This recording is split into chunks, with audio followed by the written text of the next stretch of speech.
Good morning, everyone.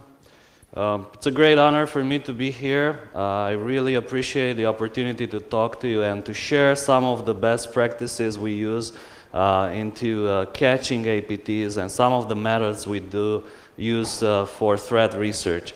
My name is Costin Raiu. I am the director of the Global Research and Analysis team at Kaspersky Lab. And I've been in this business for about 25 years, maybe something like this. And with Kaspersky for about 17 years. A few words about the team that I lead. I'm not selling you anything. This is just, let's say, what we do. The Global Research and Analysis team at Kaspersky Lab focuses on the most, let's say, sophisticated kind of threats out there. So what we usually do is pretty much, let's say, what people call threat intelligence, research, innovation leadership. And our focus are, let's say, the most sophisticated kinds of threats that our company sees.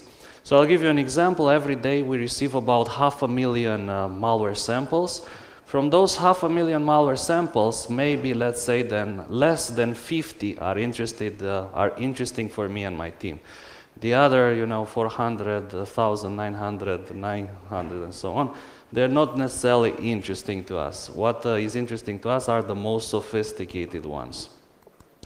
You may, let's say, be familiar with some of the research we have pushed during the last years. How many people, let's say, have heard about equation? Okay, a few people. Stuxnet? Okay, more people.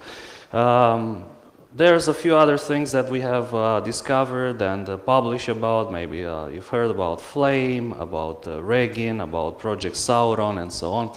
So today I want to share with you some of the tricks and some of the practices that we use to discover these high-end cyber espionage campaigns.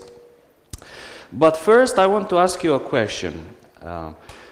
What is, in your opinion, the most significant discovery that changed the fate of humanity during the last, let's say, I don't know, 50 years? During the last 50 years, what is the most significant discovery, in your opinion? So let's actually try to see by a raise of hands, how many people think that the discovery of the atom was the most significant discovery for the human race? Okay, one guy, a few guys. All right. How many people think that antibiotics were the most significant discovery? A few more. Okay. Without antibiotics, everybody gets sick, and we'll have all sorts of very bad sicknesses that we cannot treat. What about the semiconductors? We're all here because of semiconductors, right? And how many people think that it's none of the above? Okay. So actually I will tell you that in my opinion, one of the perhaps the most significant discovery, or let's say, are the dinosaurs. And not necessarily the dinosaurs, but oil. Without oil, we wouldn't be, let's say, where we are nowadays, because pretty much everything is made of oil. Plastic is made of oil. Our cars, unfortunately, still work based on oil. So I believe that oil is one of the most significant things which changed the humanity, and of course we have to thank the dinosaurs for that, because without dinosaurs we wouldn't have oil nowadays. And of course this is a story of paleontology. As I became interested into how people, hunt for dinosaur bones, I became interested in paleontology. So let me tell you the strange story of Grzegorz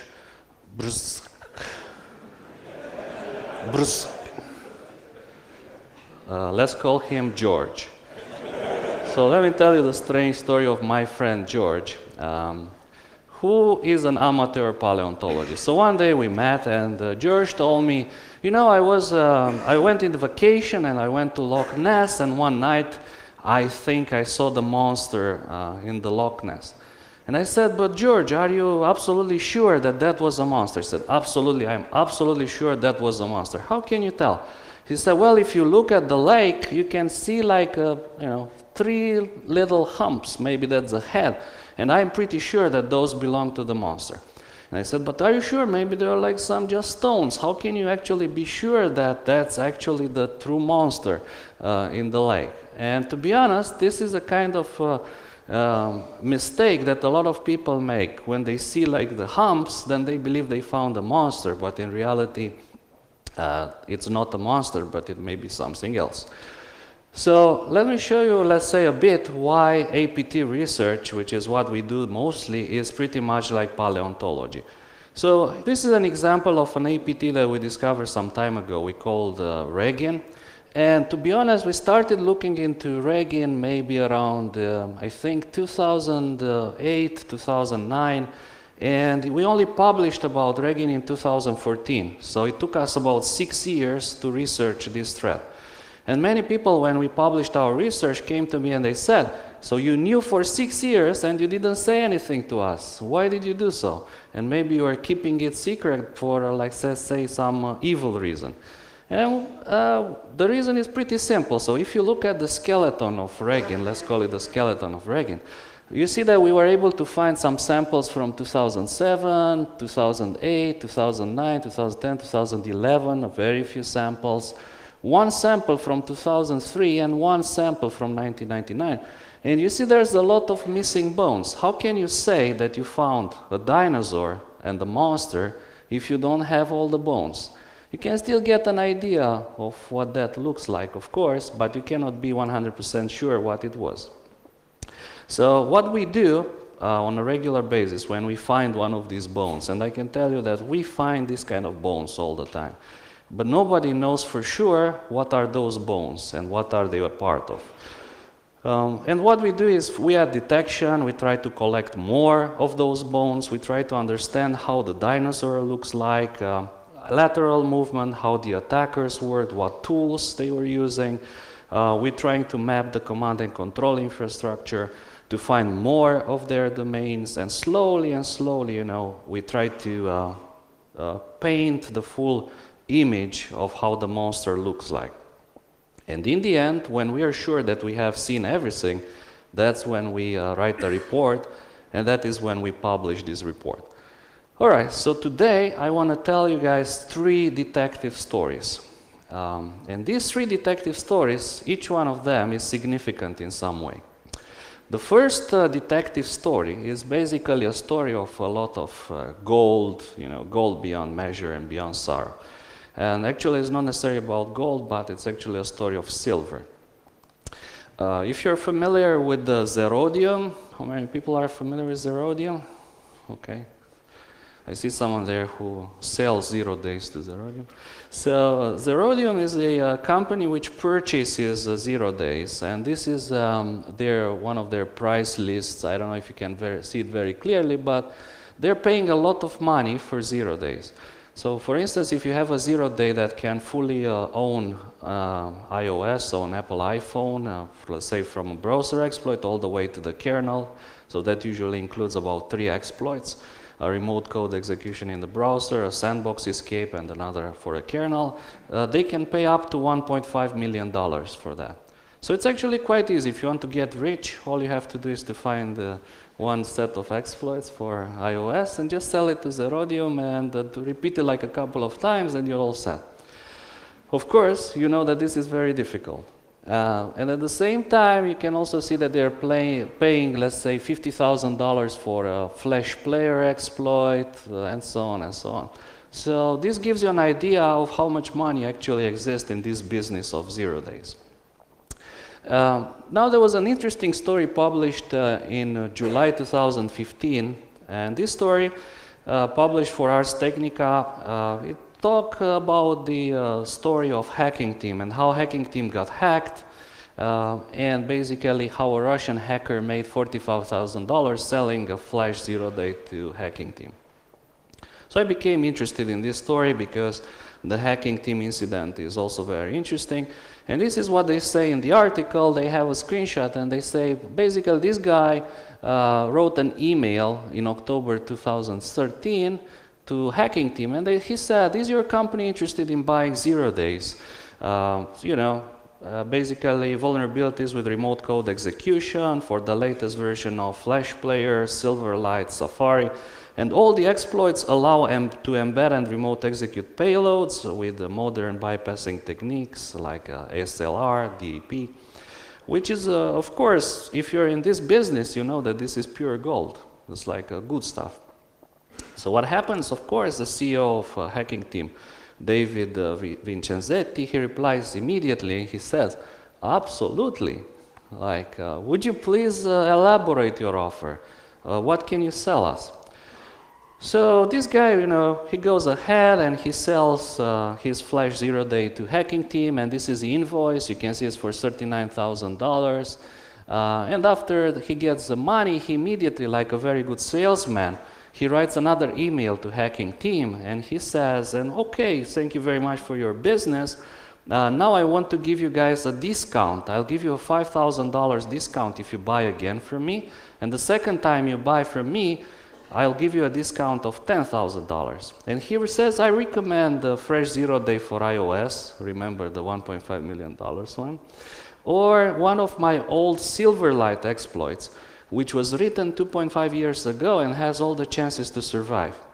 So when I saw this email about the Silverlight exploit that was written 2.5 years ago, basically for him, and has all the chances to survive, this was pretty much my reaction.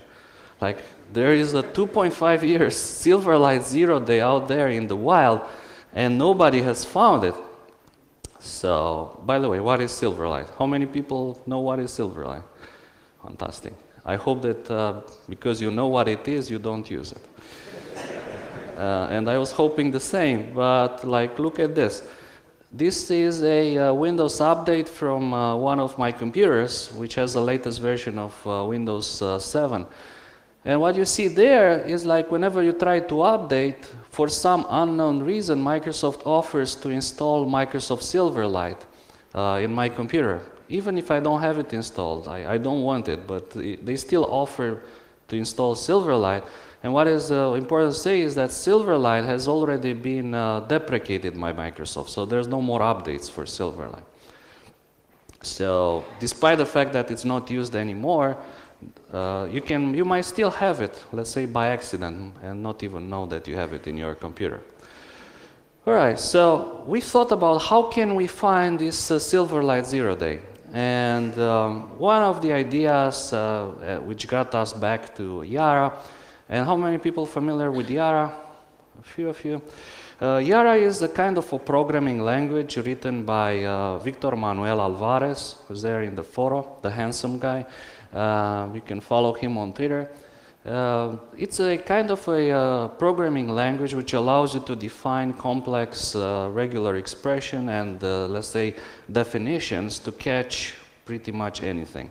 So you can use this as a very enhanced kind of a grep, if you want.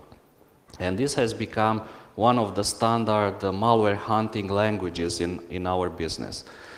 Now, I thought, how can I find this 0 Day of Vitaly Toropov? And one idea, of course, was what if I Google it? Maybe I get lucky. By the way, if I go to a Microsoft conference, I use Bing. So I say, how do I Bing it? But today I can say, how can I Google it? And it just like, I thought, what if I just search for Vitaly Toropov and Silverlight, which I did back then.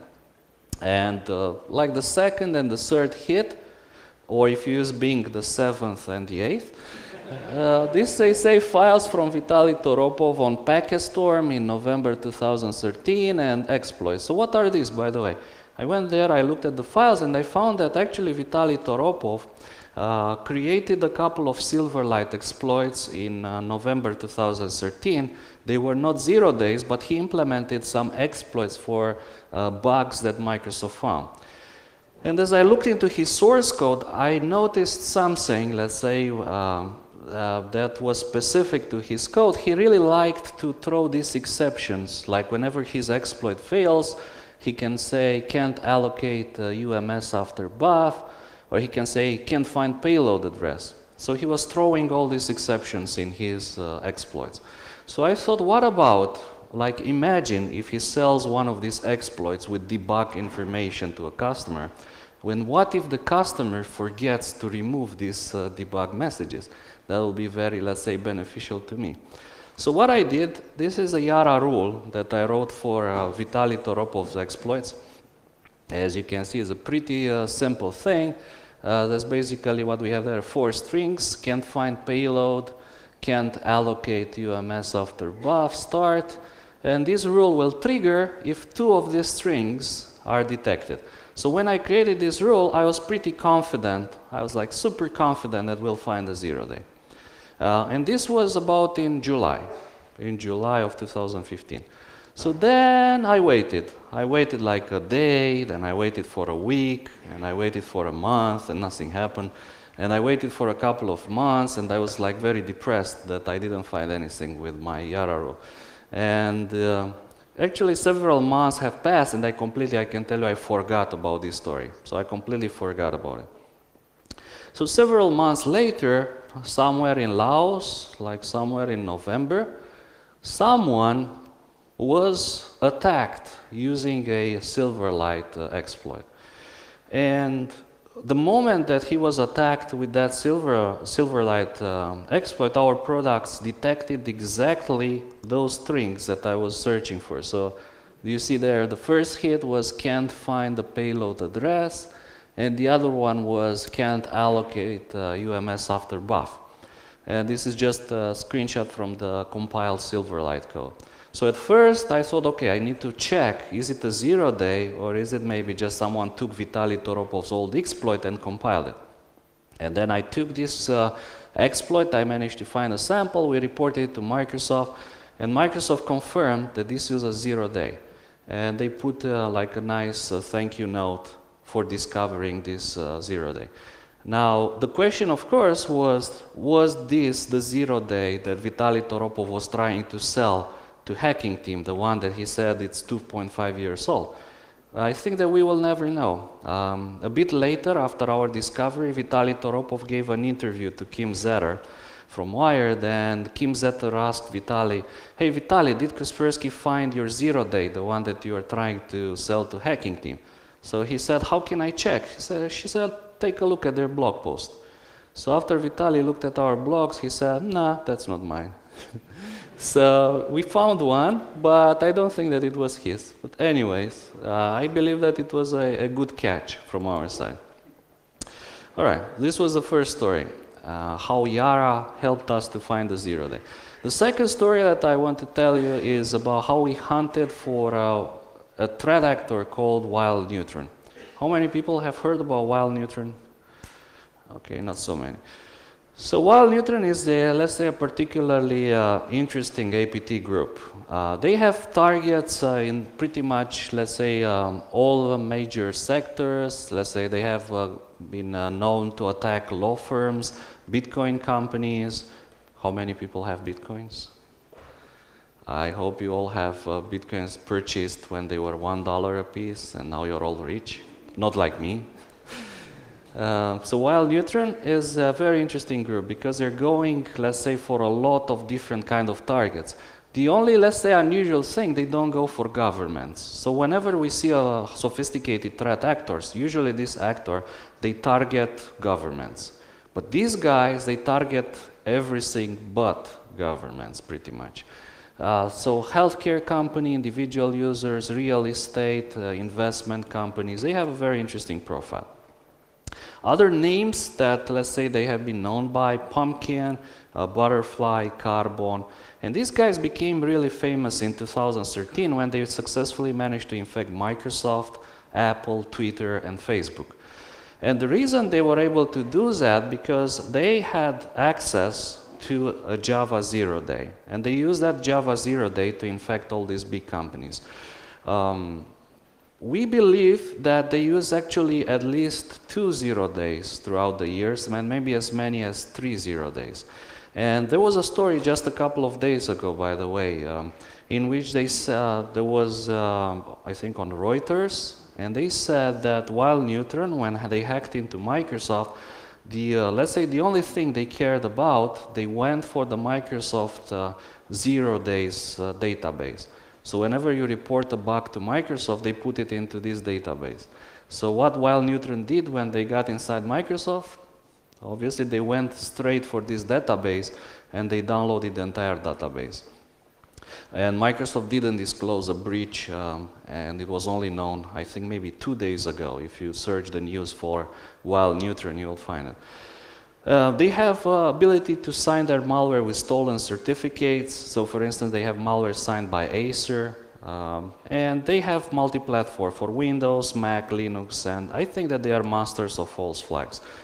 If you want to learn more, both Symantec and us, we have published about Wild Neutron, and there's a guy called Eric Roman who has an excellent blog post about JRebot.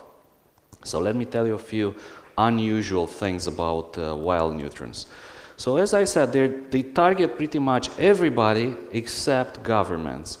And when I say everybody, if we go back to 2012, 2013, Wild Neutron did a waterhole attack. So in this waterhole attack, they hacked a couple of websites on the internet, and they put a small iframe there that redirected all the visitors to one of their exploitation servers. So what did they hack? They hacked iPhone Dev SDK, which was basically the entrance point for Apple, because maybe some Apple guys were visiting this site. They also hacked fedoraforum.org, Expat Forum, which is a kind of a site for expats. MyGSM India is a bit strange. Samdroid for Android users in Saudi Arabia. Emirates, Mac, there's Mac users in the United Arab Emirates. Forums, KingDVB, that's basically satellite users. And now the most unusual ones they hacked were FlexiSpy and Ansar1.info. If you're like on your phones now, don't go to ansar1.info. That's not a good place to be, by the way, because it's a site of the Ansar al-Mujahideen, which is a jihadist forum. So you know what happens if you access these kind of websites without the VPN. People get funny ideas about you. So you don't want to go there. But it's interesting that these guys hacked the Ansar forum and they waterholed. Basically, they wanted to infect people who visit this forum. Why would they do that? Only, I think, maybe if they were doing some kind of a contract and one of their customers said, we want to know who are the users on this Ansar al-Mujahideen forum. Here's another example. In 2015, we caught the Wild Neutron guys target a Bitcoin company. So what happened there is a bit unclear to us. We know that one of the people visited this website that is called CryptoMag Media Source CH. And mediasource.ch is a legitimate website, but the CryptoMag subdomain is malicious. So what they did here, they hacked these DNS records of mediasource.ch and they added this domain on top of it, which pointed to their malicious exploitation kit. So that resulted in a couple of redirections, as you can see, MSIE9 HTML5, and then there's like 2 flash files being downloaded, and after the flash files, there's background JPEG, and background JPEG was actually one of their malware samples. So exactly what was it? Was it a 0-day? We don't know for sure. So that machine that was infected by this exploitation chain was not fully patched as far as we know. So maybe it was not a 0-day.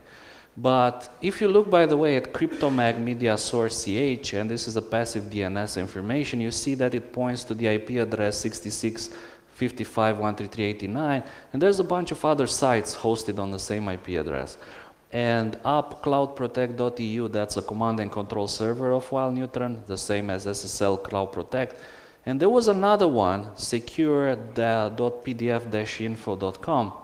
And that one is the same style as Media Source, I guess. PDF Info is a legitimate site, but Secure Dot, that is not their website. So they also got hacked, and we suspect that that was used in another targeted attack by the Wild Neutron guys.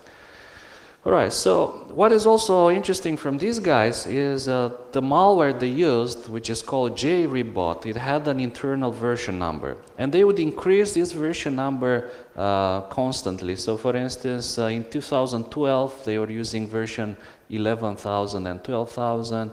Then they moved to version 13,000 in 2013, 14,000. And the last version that we have seen from October 2014, that was version 16,000. And we have not seen any versions of this backdoor after October 2013. They also have a very cool tool which they use when they have to steal a lot of data. So whenever they need to steal large, like gigabytes of data, they deploy this tool. And this is a modified SSH client which has a hard-coded private key inside. So it handshakes with their command and control servers, and they do SSH on port 443, and they use it to upload gigabytes of data. And they also have versions of that for OS X, by the way. And they were also able to steal us a signing certificate from Acer. We contacted Acer, by the way. It was very hard, trust me. So we tried to find a security contact in Apple like for a long time. And finally we found someone and said to this guy, we think that you guys were compromised and your signing certificates were stolen by the Wild Neutron guys. And he said something like, yes, we know, it's okay. How can it be okay? I cannot understand how it can be okay. Right. Funny. Like during one incident we were doing, we found a very interesting file. This was a Wild Neutron module that used an unusual persistence mechanism.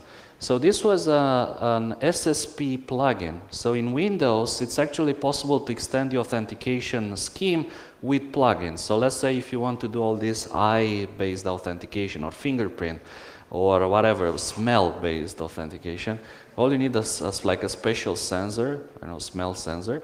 And if recognizes you, you just say yes, and you write it as a plugin for SSP, and then basically it will extend the local security authority to accept you.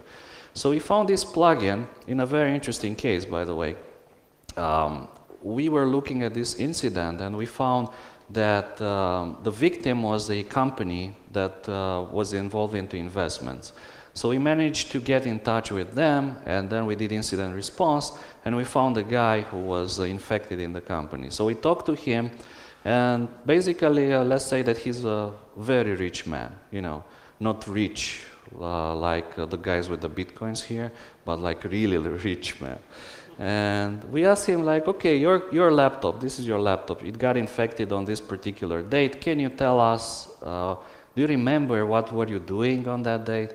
And he says, I don't remember, but I can check my agenda. So he takes out the agenda, he's looking, says, it's easy. It couldn't have happened because on this date I was in vacation. I say, where were you in vacation? He says, I was on my yacht, on the Mediterranean, whatever, enjoying the sun. I said, fantastic, where was your laptop? He said, well, my laptop was in my home, of course. I said, who was in your home at 3 a.m. in the morning when your laptop got infected? And then he paused and said, okay, security guards, the cook, maybe some of the maids. So we believe that these guys actually succeeded. They found a way to break into his home, and they infected his laptop physically, through physical access at 3 a.m. in the morning. So that he was probably very interesting for these guys.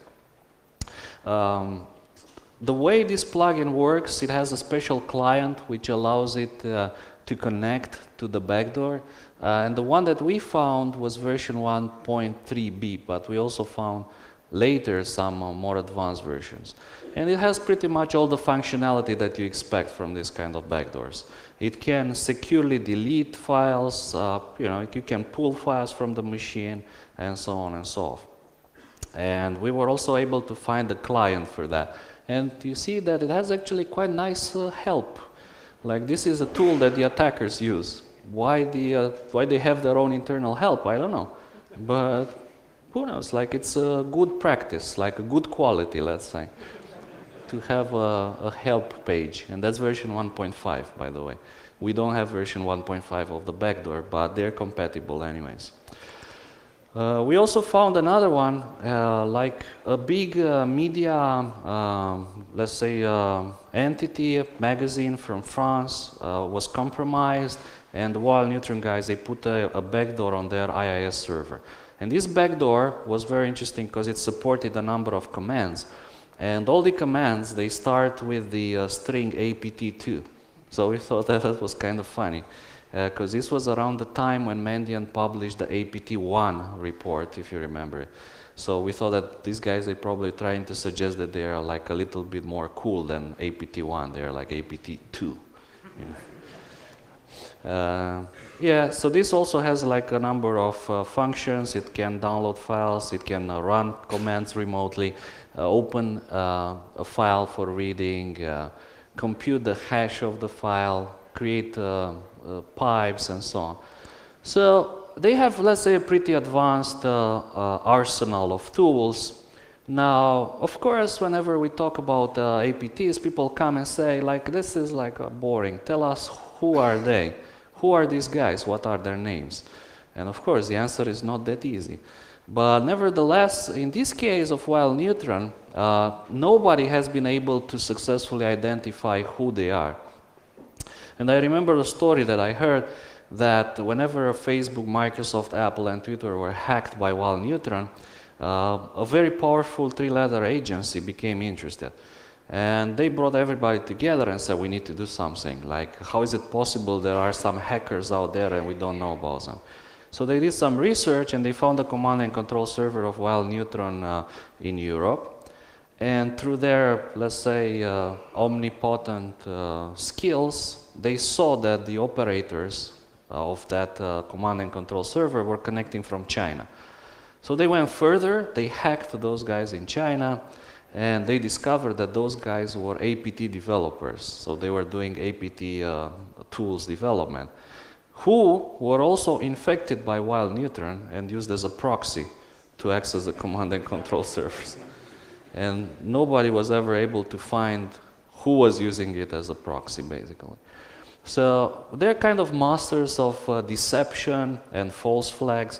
In one of their malwares, they have this string, la revedere, which pretty much, whenever they stop, they cancel a connection, they say la revedere, which means goodbye in Romanian. And they have uspešno. Anybody knows what is uspešno? Success? Something like this? I think it's maybe Polish or Russian word, which means success. So there's another word which was dropped right there, suggesting maybe they're Polish or Russian. I found another one, and I'll let you guys judge. I'm not saying it's attribution or it's a false flag, but I will let you guys draw your own conclusions. So one of the command and control servers of wild neutron, DDoS Protect EU, was registered by a guy called Thomas Zbroja at Yandex.com.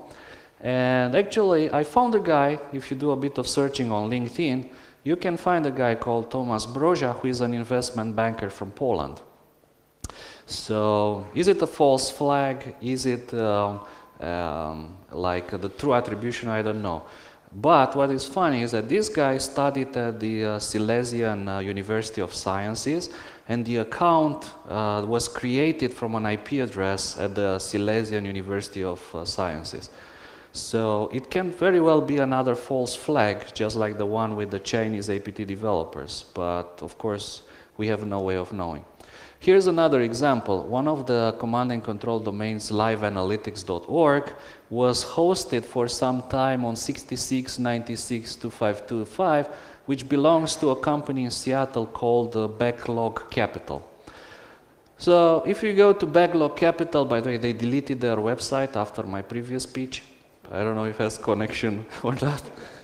But they say Backlog Capital was created to fuel the growth and success, blah, blah, blah.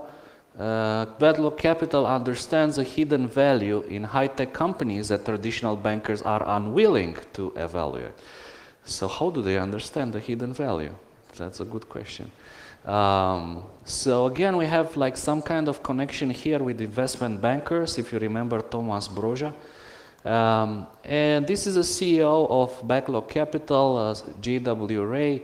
Basically, he stopped tweeting in September 2012, and his account got hacked and started pumping bad words and spam, basically. So, is it like an elaborate hack? Did they manage to hack this company and they're using it as a kind of deflection? Or is it like truly related to these guys? We don't know. So here's more fun. Do you remember the Cloud Protect EU domain that I showed? This one was registered by a guy called Papalopos Demetrio. I asked some of my Greek friends, by the way, anybody here speaking Greek? Okay, is that like a Greek name? Papalopos? Not really, no. So I think it's kind of Greek sounding name, but it's a fake name.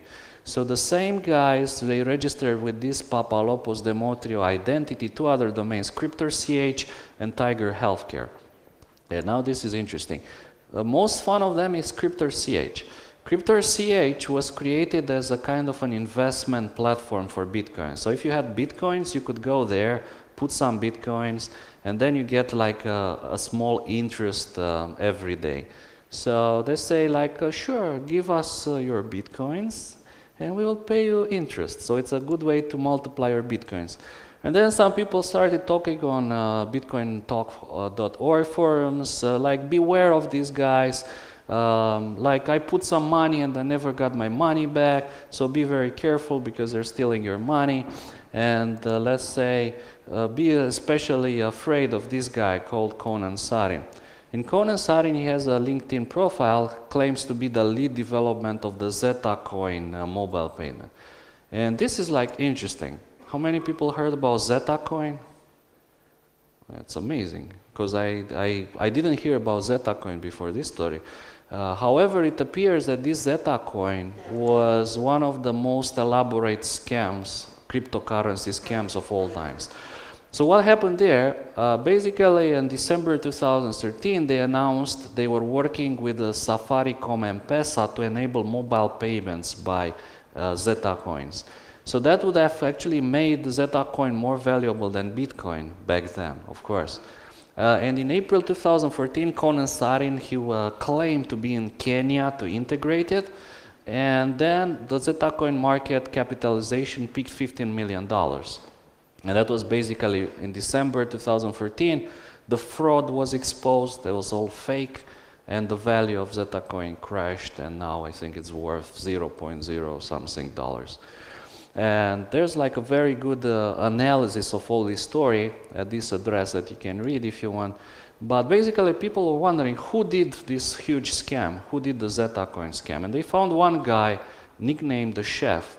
And the Chef was super active in this Zeta coin community. He's the guy who created the logo for Zeta coin. And he was like always, let's say, pushing, and he was, let's say, very interesting in the way he was communicating. So for instance, he would talk to people on Skype, but he would also use Threema. How many people use Threema here? Like Threema is, like some people said, it's basically an encrypted communication platform for, let's say, two kinds of people. Those who are concerned about their privacy and terrorists. So it's actually that good because it cannot be cracked. And he also used Wicker, Google Chat, Slack Chats, DMs, Facebooks, and so on and so on. And he was telling people that his name was Max. And what is interesting, he made a mistake, actually, but we don't know if he made a mistake, but you'll see what I mean. When he created this Zeta coin logo, he forgot. So not necessarily maybe forgot, but when you create an Adobe PostScript PSD file, maybe you didn't know that Adobe will save the location of that file inside. And the location was user Samuel Young, desktop, and so on, obviously. So that means that the guy who was doing the logo's name was Samuel Young. And I found the guy, I found Samuel Young. He has a website called Samuel Young Designs. That's the guy. He doesn't look like the mastermind, evil mastermind, who could be behind Wild Neutron and all their attacks, basically. And that's the Zeta coin logo on the right side. So my opinion is that actually the Chef purchased the logo from Samuel Young, but he claimed to the people that he developed it. So what about the Tiger Healthcare website, the other one that I mentioned? So this is interesting. Tigerhealthcare.ch is a kind of a fake-looking website. They say private equity, high impact, high yield healthcare investments. So they're investing into healthcare and getting a lot of money out. However, on the right side you see the true tigerhealthcare.com, which claim $170 billion in aggregates. I find it unbelievable. It's a huge amount, and I don't think that's true either. So I'm not entirely sure if they created a Tiger Healthcare as a scam for the bigger one, or if they're truly connected. Again, I leave you guys to draw your own conclusions about who is who in this story and who are the people behind this. But if you kind of, let's say, draw a line of everything we have found, it's obvious that these guys have a kind of a nexus toward investment bankers. Remember Thomas Broja? Remember the guy, the super rich guy that I mentioned? J.W. Ray and Backlog Capital. So they have a nexus. And they have the knowledge to take advantage of things such as IPOs. So for instance, we know that they hacked a company right before it was going to have an IPO. And like, I'll give you an example. In my case, if you tell me in advance that whatever company is going to have an IPO and you tell me the price, I'm clueless. I have no idea how to get rich from that information. But these guys, obviously, they know how to take advantage of such information. And of course, healthcare is strongly related to investments. We found them infecting a bunch of companies in the healthcare sectors. And they're also very interested in cryptocurrencies like Bitcoin, Zeta coin attacks. They also hacked and waterholed the FlexiSpy forums, and FlexiSpy is actually another spyware tool. So we were wondering maybe those were competitors for them. And finally, they hacked these jihadist forums and the satellite forums. Maybe that was a kind of a contract. So in this story of Wild Neutron, there's a lot of unknowns. But this is pretty much how the, let's say, the big picture looks like. They have all a nexus towards investments, mergers and acquisitions, IPOs, and they have the ability to get rich from such information. All right, so finding cyber dinosaur bones. Now, I think that the greatest thing in this world is that anybody can do it. So if you want to do it, you can also do this. All you have to do is to learn Yara, and a lot of people have come to me and said, we want to learn a new programming language. What is it that you use nowadays? Do you use, I don't know, Python, or do you still use Perl? And I tell everybody, you know, I still use Yara and AWK most of the time. So with Yara, you can do like a lot of things. If there's one language that you can learn nowadays to improve your skills, I recommend you guys to learn Yara. And to be honest, what is cool that Yara is now already used in OS X. So OS X has a built-in antivirus that leverages Yara rules. So I asked Windows, actually asked Microsoft, what about Windows? When do you guys plan to integrate it into Windows? So also remember that there's a lot of people saying there that you know, the offense is the best defense, but in my opinion, like defense is more important. And we put a lot of accent on hacking others, but we forget sometimes to protect our own networks. And basically, how did the offense is the best defense help your preferred victim there? So you can put like whatever, Equifax, or the Security Exchange Commissions, or whatever the latest hacking victim was there. So remember that I said that I'll show you 3 detective stories. Those were the first 2. Here's the 3rd story. So Toropov basically said, I'll give you a discount, guys, of $5,000 and $10,000 for the next purchases. And he said, I can recommend you the Silverlight exploit, which we found, or at least we found one. But basically, what about the 0-day for iOS? So what about the $1.5 million 0-day that Vitaly Toropov was trying to sell to hacking team? So if you guys want to get rich, you have to do just 2 things, very easy. 1, you need to learn Yara. 2, find the $1.5 million 0-day. Thank you very much.